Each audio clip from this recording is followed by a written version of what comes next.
أعوذ بالله من الشيطان الرجيم بسم الله الرحمن الرحيم الحمد لله رب العالمين والصلاة والسلام على رسول الأمين وعلى آله وصحبه أجمعين اللهم صل على محمد وعلى آل محمد فإن أصدق الحديث هو كتاب الله وخير الهدي هدي محمد صلى الله عليه وسلم وشر الأمور محدثاتها وكل محدثة بدعة وكل بدعة ضلالة وكل ضلالة في النار أما بعد Ikhwan dan akhwat, para jemaah muslimin dan muslimat rahimakumullah, hayyukum bi tahiyyatil Islam tahiyatan mubarakah tahiyatan min 'indillah. Fatahiyyah hiya salam fassalam. Assalamualaikum warahmatullahi wabarakatuh. Alhamdulillah, puji dan syukur kita panjatkan kepada Allah Subhanahu wa taala kerana dengan izinnya sekali lagi kita dapat bersama-sama meneruskan kuliah sirah kita, dan mudah-mudahan Allah Subhanahu wa taala melimpahkan rahmah dan berkahnya kepada kita atas usaha dan juga keikhlasan dan juga komitmen kita dalam memburu keridhaannya, dan mudah-mudahan Allah Subhanahu wa taala meridai kita sebagai hamba-Nya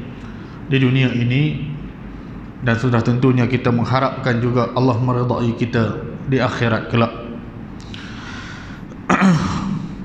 Jadi kita nak menyambung apa yang telah kita sebutkan pada pertemuan yang lalu, iaitu setelah daripada mana Nabi sallallahu alaihi wasallam melaksanakan tugas baginda sebagai rasul lebih kurang 3 tahun secara sembunyi-sembunyi, dan sehingga Nabi sallallahu alaihi wasallam berjaya berdakwah kepada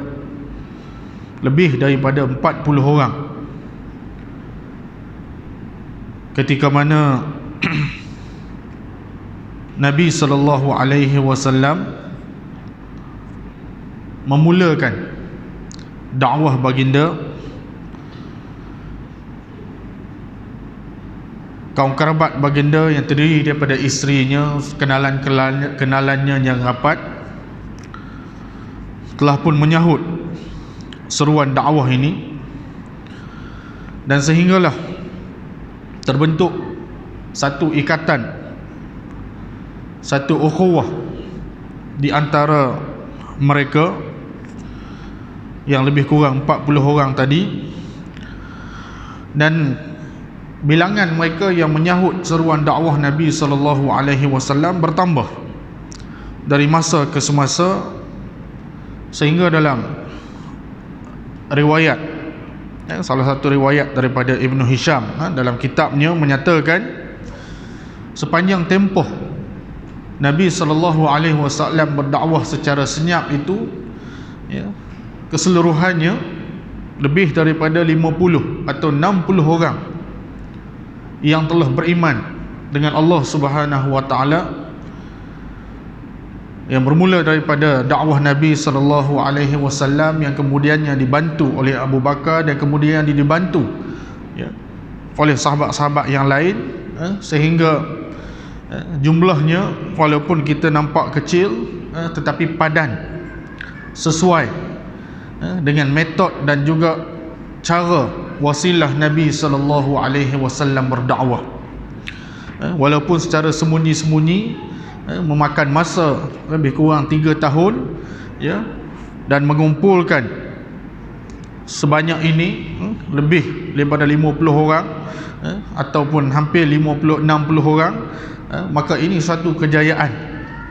kepada dakwah Nabi sallallahu alaihi wasallam. Namun demikian, kita juga telah menyebutkan bahawasanya dakwah secara sembunyi-sembunyi ini memakan masa yang tidak lama, lebih kurang 3 tahun, kerana kegiatan dakwah Nabi SAW berjaya dihidu oleh kaum musyrikin Quraisy. Ya, pada mulanya kita lihat bahawasanya mereka tidak begitu menghiraukan, tidak begitu peduli dengan apa yang dilakukan oleh Nabi dan para sahabat.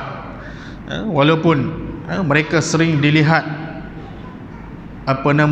melakukan salat di lereng-lereng bukit, ya, kerana pada ketika itu kemungkinannya sebahagian daripada orang-orang musyrikin Mekah ini beranggapan mungkin mereka ini melaksanakan syariat yang diwarisi daripada Nabi Allah Ibrahim alaihissalam. Ya, kerana dalam riwayat sirah ada menyebut bahawasanya millah hanifiyah. Millah hanifiyah ni maknanya agama ataupun ajaran yang suci, iaitu Islam juga, yang dibawa oleh Nabiullah Ibrahim alaihissalam, masih ada yang mengamalkannya. Masyarakat pada ketika itu taklah kita kata 100% semuanya melakukan syirik pada Allah Subhanahu Wa Taala, bahkan ada yang masih berpegang dan beramal dengan ajaran yang ditinggalkan oleh Nabiullah Ibrahim alaihissalam, iaitulah ajaran yang hanif, agama yang hanif. Jadi para musyrikin Quraisy pada ketika itu beranggapan, ya, mereka ini hanya ingin menghidupkan nilai-nilai agama yang ditinggalkan oleh